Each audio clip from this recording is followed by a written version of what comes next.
Hello friends, welcome to my YouTube channel. അപ്പോൾ ഇന്ന് LSS class 21 ആണ് കേട്ടോ. അപ്പോൾ ഇന്നത്തെ ക്ലാസ്സിൽ നമ്മൾ കുറച്ച് നമ്മുടെ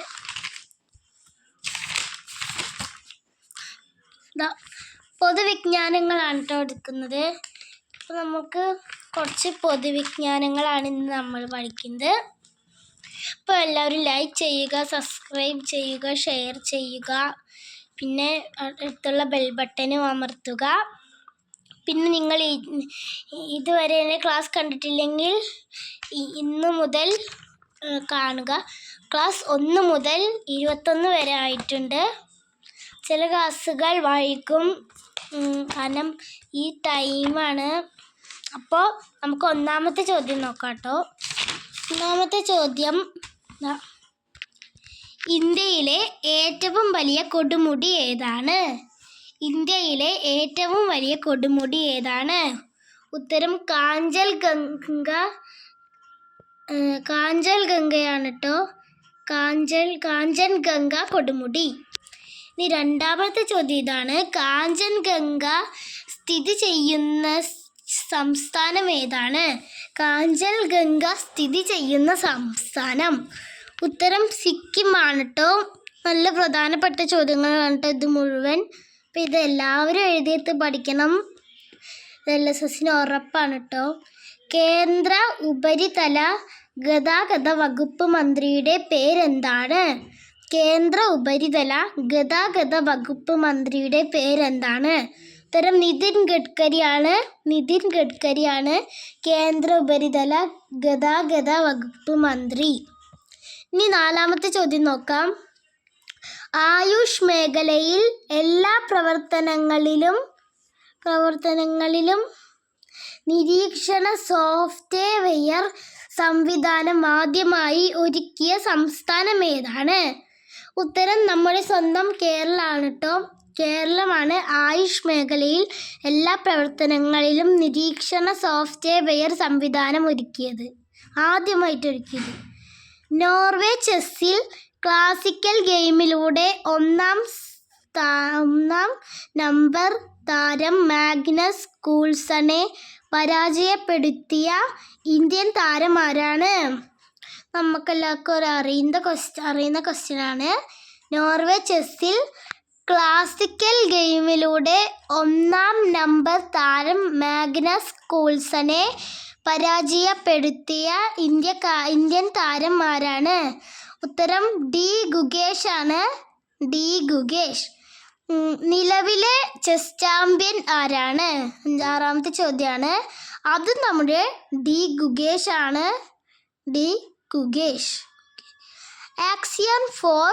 ഇനി ഏഴാമത്തെ ചോദ്യം നോക്കാം. ആക്സിയം 4 ദൗത്യത്തിലൂടെ 4 പതിറ്റാണ്ടുകൾക്ക് ശേഷം ഇന്ത്യൻ പൗരൻ ബഹിരാകാശത്ത് എത്തുന്നു.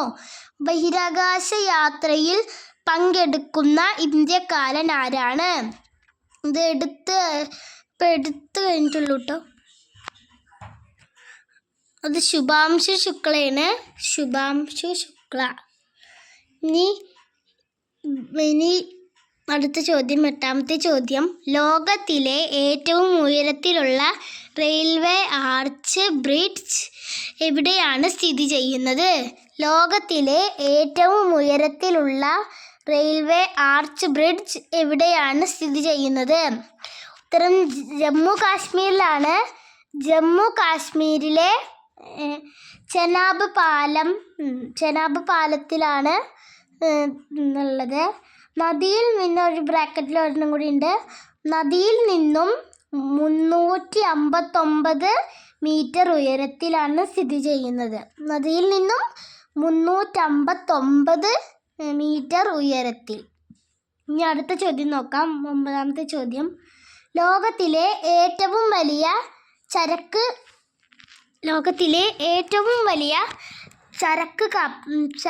കപ്പൽ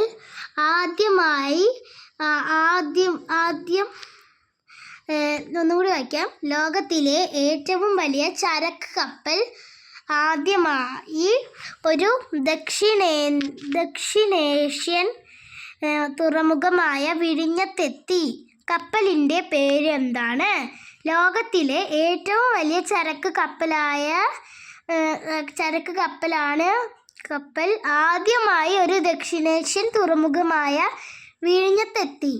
ആ കപ്പലിൻ്റെ പേരെന്താണെന്നാണ് ചോദ്യം. ഉത്തരം MSC ഐറിനയാണ്. MSC Irina. ക്യാപിറ്റൽ ലെറ്ററിൽ ഇംഗ്ലീഷിൽ MSC ഐറിന എന്ന് എഴുതിയാലും മതി കേട്ടോ. ഇനി അടുത്ത ചോദ്യം 10ാമത്തെ. മധ്യ കേരളത്തിലെ 14 പട്ടണങ്ങൾക്ക് ട്രെയിൻ യാത്ര സൗകര്യം ലഭ്യമാകുന്ന പുതിയ റെയിൽവേ പദ്ധതിയുടെ പേരെന്താണ്? അത് ശബരി റെയിൽ പാത എന്നാണ് പദ്ധതിൻ്റെ പേര്. അത് ബ്രാക്കറ്റിൽ ഒരെണ്ണം കൂടി ഉണ്ട്. അങ്കമാലി മുതൽ എരുമേലി വരെയാണ് ഓടുന്നത്. അങ്കമാലി മുതൽ എരുമേലി വരെ. 2025 IPL T20 ക്രിക്കറ്റ് ട്രോഫി നേടിയ ടീം ഏതാണെന്നാണ് ചോദിച്ചിരിക്കുന്നത്. ഇത് റോയൽ ചാലഞ്ചേഴ്സ് ബാംഗ്ലൂരു ആണ്. Royal challengers Bengaluru. ഇനി അടുത്ത ചോദ്യം നോക്കാം. 12ാമത്തെ ചോദ്യമാണ്. 2025 ലോക പരിസ്ഥിതി ദിന സന്ദേശം എന്തായിരുന്നു? 2025 ലോക പരിസ്ഥിതി ദിന സന്ദേശമാണ്. ഇപ്പോൾ 2026 കേട്ടോ. അത് പ്ലാസ്റ്റിക് മലിനീകരണം അവസാനിപ്പിക്കുക എന്നതാണ് 2025 ലോക പരിസ്ഥിതി ദിന സന്ദേശം. നമുക്ക് 13ാമത്തെ ചോദ്യം നോക്കാം. 2025 ലോക പരിസ്ഥിതി ദിനാഘോഷത്തിന് ആതിഥേയത്വം വഹിച്ച രാജ്യം ഏതാണ്? 2025 ലോക പരിസ്ഥിതി ദിനാഘോഷത്തിന് ആതിഥേയത്വം വഹിച്ച രാജ്യം ഏതാണെന്നാണ് ചോദിക്കുന്നത്. ഉത്തരം ദക്ഷിണ കൊറിയയാണ്. ദക്ഷിണ കൊറിയ. അതിൻ്റെ കൂടെ ഒരു ബ്രാക്കറ്റിൽ ഒരെണ്ണം കൂടി ഉണ്ട്. Republic of Korea. അവരുടെ റിപ്പബ്ലിക് ഡേ ആണ് കൊറിയ എന്ന് തോന്നുന്നു. നമുക്ക് 14ാമത്തെ ചോദ്യം നോക്കാം. ഇന്ത്യയിലെ ആദ്യ സെൻസസ് നടന്ന വർഷം ഏതാണ്? ഇന്ത്യയിലെ ആദ്യ സെൻസസ് നടന്ന വർഷമാണ് 1881. 1881. ലോകത്തിലെ ആദ്യത്തെ സൗരോർജ ക്രിക്കറ്റ് സ്റ്റേഡിയം ഏതാണ്? ലോകത്തിലെ തന്നെ ആദ്യത്തെ സൗരോർജ ക്രിക്കറ്റ് സ്റ്റേഡിയം ഏതാണ്? ബാംഗ്ലൂരിലെ ചിന്നസ്വാമി സ്റ്റേഡിയമാണ്. ബാംഗ്ലൂരിലെ ചിന്നസ്വാമി സ്റ്റേഡിയം. ഹരിത കേരളം മിഷൻ്റെ നേതൃത്വത്തിൽ സംസ്ഥാനത്ത് നടത്തുന്ന ജനകീയ വൃക്ഷവത്കരണ പദ്ധതിയുടെ പേരെന്താണ്? ഹരിത കേരളം മിഷൻ്റെ നേതൃത്വത്തിൽ സംസ്ഥാനത്ത് നടത്തുന്ന ജനകീയ വൃക്ഷവത്കരണ പദ്ധതിയുടെ പേരെന്താണ്? അതിൻ്റെ ഉത്തരം ഒരു തൈ നടാം. ബ്രാക്കറ്റിൽ ഒരെണ്ണം കൂടി ഉണ്ട്. 1 കോടി വൃക്ഷത്തെ നട്ടുപിടിപ്പിക്കുന്ന പരിപാടി. 1 കോടി വൃക്ഷത്തെ നട്ടുപിടിപ്പിക്കുന്ന പരിപാടിയും കൂടിയാണ്. ഇനി 17ാമത്തെ ചോദ്യമാണ്. 2025 സെൻട്രൽ ഏഷ്യ വോളിബോൾ കിരീടം കരസ്ഥമാക്കിയ രാജ്യം ഏതാണ്? 2025 സെൻട്രൽ ഏഷ്യ വോളിബോൾ കിരീടം കരസ്ഥമാക്കിയ രാജ്യമാണ് ചോദിച്ചിരിക്കുന്നത്.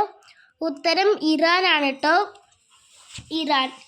നമുക്ക് 18ാമത്തെ ചോദ്യങ്ങൾ നോക്കാം. ഈ ചോദ്യങ്ങൾ കുറച്ചും കൂടി ടഫ് ഉണ്ടാവും കേട്ടോ. 2026-28 കാലഘട്ടത്തിലേക്കുള്ള ഐക്യരാഷ്ട്ര സഭയുടെ സാമ്പത്തിക സാമൂഹിക കൗൺസിലിലേക്ക് ഇന്ത്യ തിരഞ്ഞെടുക്കപ്പെട്ടു. കൗൺസിലിൻ്റെ പേരെന്താണ്? ചോദ്യം 2026-28 കാലഘട്ടത്തിലേക്കുള്ള ഐക്യരാഷ്ട്ര സഭയുടെ സാമ്പത്തിക സാമൂഹിക കൗൺസിലിലേക്ക് ഇന്ത്യ തിരഞ്ഞെടുക്കപ്പെട്ടു.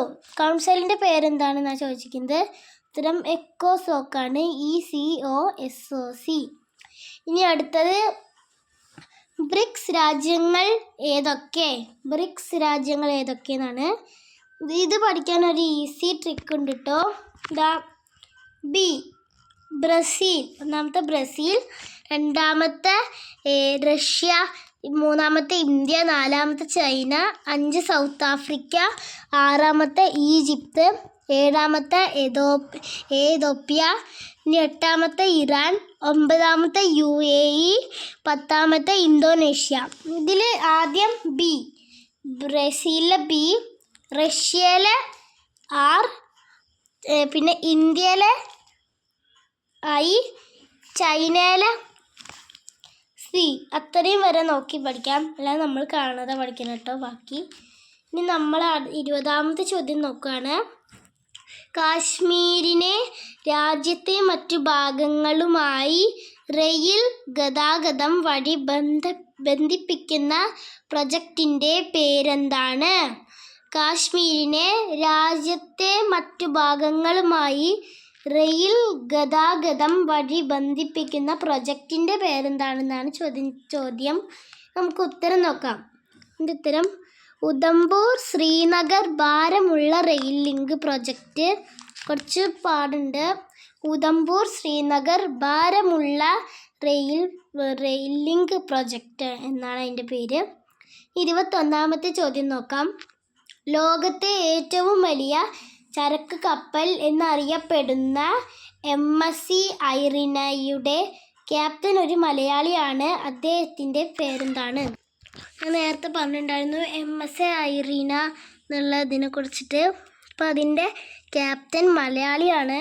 അപ്പോൾ ആ മലയാളിയുടെ പേരാണ് ചോദിച്ചിരിക്കുന്നത്. അയാളുടെ പേരാണ് തൃശ്ശൂർ സ്വദേശിയായ വില്ലി ആൻ്റണി. 22ാമത്തെ ചോദ്യം നോക്കാം. ഫ്രഞ്ച് ഓപ്പൺ മിക്സഡ് ഡബിൾ കിരീടം നേടിയ ടെന്നീസ് താരങ്ങൾ ആരാണ്? 2 ആൾക്കാരുടെ പേരുണ്ട് കേട്ടോ. ഫ്രഞ്ച് ഓപ്പൺ മിക്സഡ് ഡബിൾ കിരീടം നേടിയ ടെന്നീസ് താരങ്ങൾ ആരാണ്? ഉത്തരം സാറ ഇറാനിയും ആൻഡ്രിയ വവ്വാസോറിയും. സാറ ഇറാനിയും ആൻഡ്രിയ വവ്വാസോറിയും. 23ാമത്തെ ചോദ്യമാണ്. ആക്സിയം 4 ദൗത്യത്തിലൂടെ ബഹിരാകാശത്ത് എത്തിയ ശുഭാംശു ശുക്ല സഞ്ചരിച്ച പേടകത്തിൻ്റെ പേരെന്താണ്? ആക്സിയം 4 ദൗത്യത്തിലൂടെ ബഹിരാകാശത്ത് എത്തിയ ശുഭാംശു ശുക്ല സഞ്ചരിച്ച പേടകത്തിൻ്റെ പേരെന്താണ്? ഉത്തരം സ്പേസ് എക്സ് ഡ്രാഗൺ പേടകം ആണ്. സ്പേസ് എക്സ് ഡ്രാഗൺ പേടകം. ഈ ലാസ്റ്റ് ചോദ്യമാണ് കേട്ടോ. 24ാമത്തെ ചോദ്യം. സംസ്ഥാനത്തെ ആദ്യത്തെ ചിത്രശലഭ സങ്കേതം ആയി പ്രഖ്യാപിച്ച വന്യജീവി സങ്കേതം ഏതാണ്? സംസ്ഥാനത്തെ ആദ്യമായി ചിത്രശലഭ സങ്കേതം ആയി പ്രഖ്യാപിച്ച വന്യജീവി സങ്കേതം ഏതാണ്? ഉത്തരം ആറളം വന്യജീവി സങ്കേതമാണ്. ആറളം വന്യജീവി സങ്കേതം. ഇനി നിങ്ങൾക്കുള്ള ബോണസ് ക്വസ്റ്റ്യൻ ആണ് ഇനി ഞാൻ പറയുന്നത്. ബോണസ് ക്വസ്റ്റ്യൻ ഇതാണ്. അന്താരാഷ്ട്ര ഒളിമ്പിക്സ് ദിനം എന്നാണ്? അന്താരാഷ്ട്ര ഒളിമ്പിക്സ് ദിനം എന്നാണ്. അപ്പോൾ എല്ലാവരും ബോണസ് ക്വസ്റ്റ്യന് ഉത്തരം എഴുതുക. ഇനി കഴിഞ്ഞ വട്ടം ചോദിച്ച ബോണസ് ക്വസ്റ്റ്യൻ ഇതായിരുന്നു. കൊട്ടിയൂർ വന്യജീവി സങ്കേതം സ്ഥിതി ചെയ്യുന്ന ജില്ല ആണ് ഞാൻ ചോദിച്ചത്. കൊട്ടിയൂർ വന്യജീവി സങ്കേതമാണ് കേട്ടോ. ഇത് കൊട്ടിയൂർ വന്യജീവി സങ്കേതം സ്ഥിതി ചെയ്യുന്ന ജില്ല കണ്ണൂരാണ്. കണ്ണൂരിലാണ് കൊട്ടിയൂർ വന്യജീവി സങ്കേതം ഉള്ളത്. അപ്പോൾ ഇത്രയേ ഉള്ളൂ ഇന്നത്തെ വീഡിയോ. അടുത്ത വീഡിയോ ആയിട്ട് വീണ്ടും കാണാം. Tata, bye bye, see you. പിന്നെ എല്ലാവരും ലൈക്ക് ചെയ്യാനും സബ്സ്ക്രൈബ് ചെയ്യാനും ഷെയർ ചെയ്യാനും മറക്കല്ലേ. Tata, bye by.